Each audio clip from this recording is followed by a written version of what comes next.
बालिका इस कदर जो टूट चुकी थी कि उसे समझ में नहीं आ रहा था कि उसकी ज़िंदगी में आखिर हो क्या रहा है।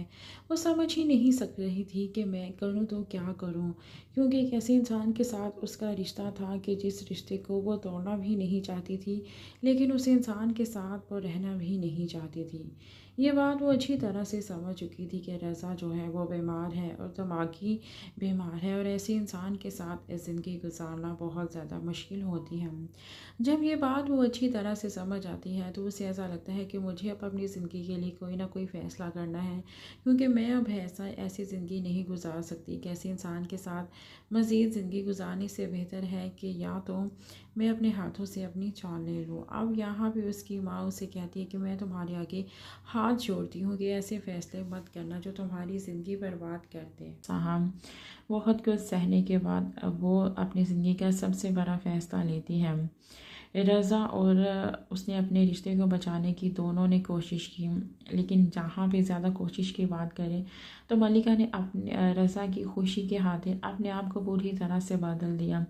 वो वैसे बन गई जैसे रज़ा चाहता था, लेकिन मलिका को इस बात का अंदाज़ा भी नहीं था कि चाहे वो अपने आप को पूरी तरह से उसके मुताबिक ढाल भी लेती, उसके बावजूद भी वो इंसान बिल्कुल भी खुश नहीं होने वाला था, क्योंकि वो ऐसा इंसान है जो कभी भी जो है अपने आप को नहीं बदल सकता मलिका की खातिर।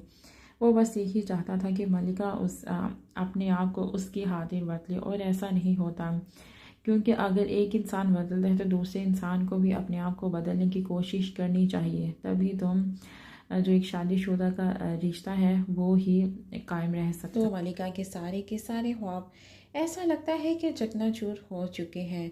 वो अपनी माँ से कहती है कि मैंने अपनी ही ज़िंदगी को एक ऐसी जगह पे धकेल दिया था अपने ख्वाबों के शहज़ादे को हासिल करने के लिए। ये मैं सोच भी ना सकी कि मैं अपनी ज़िंदगी को कहाँ से कहाँ लेके जा रही हूँ। उसकी माँ मलिका को समझाने की कोशिश करती है कि अभी भी सोच समझ के फ़ैसला लेना, लेकिन मलिका किसी भी बात को नहीं सुनती। वो कहती है कि मैंने जो फ़ैसला ले लिया है अब उसी पे अटल रहूँगी। उस इंसान से अलहदगी ही अब मेरी ज़िंदगी को और मेरी खुशियों को वापस ला सकती हैं। उसकी माँ बिल्कुल भी नहीं चाहती कि उसकी बेटी का घर बर्बाद हो। वो हमेशा से उसे कहती है कि तुम्हें सोच समझ के लेना है जो भी फ़ैसला अपनी ज़िंदगी के लिए लेना। बहुत कुछ सहा, बहुत कुछ सहने के बाद अब वो अपनी ज़िंदगी का सबसे बड़ा फ़ैसला लेती है। रज़ा और उसने अपने रिश्ते को बचाने की दोनों ने कोशिश की, लेकिन जहाँ पे ज़्यादा कोशिश की बात करें तो मलिका ने अपने रज़ा की खुशी के खातिर अपने आप को पूरी तरह से बदल दिया। वो वैसे बन गई जैसे रज़ा चाहता था, लेकिन मलिका को इस बात का अंदाज़ा भी नहीं था कि चाहे वो अपने आप को पूरी तरह से उसके मुताबिक ढाल भी लेती, उसके बावजूद भी वो इंसान बिल्कुल भी खुश नहीं होने वाला था, क्योंकि वो ऐसा इंसान है जो कभी भी जो है अपने आप को नहीं बदल सकता मलिका की खातिर। वो बस यही चाहता था कि मलिका अपने आप को उसकी खातिर बदले, और ऐसा नहीं होता, क्योंकि अगर एक इंसान बदलता है तो दूसरे इंसान को भी अपने आप को बदलने की कोशिश करनी चाहिए, तभी तो जो एक शादीशुदा का रिश्ता है वो ही कायम रह सकता। बालिका इस कदर जो टूट चुकी थी कि उसे समझ में नहीं आ रहा था कि उसकी ज़िंदगी में आखिर हो क्या रहा है। वो समझ ही नहीं सक रही थी कि मैं करूँ तो क्या करूँ, क्योंकि एक ऐसे इंसान के साथ उसका रिश्ता था कि जिस रिश्ते को वो तोड़ना भी नहीं चाहती थी, लेकिन उस इंसान के साथ वो रहना भी नहीं चाहती थी। ये बात वो अच्छी तरह से समझ चुकी थी कि रज़ा जो है वो बीमार है और दिमागी बीमार है, और ऐसे इंसान के साथ ज़िंदगी गुजारना बहुत ज़्यादा मुश्किल होती है।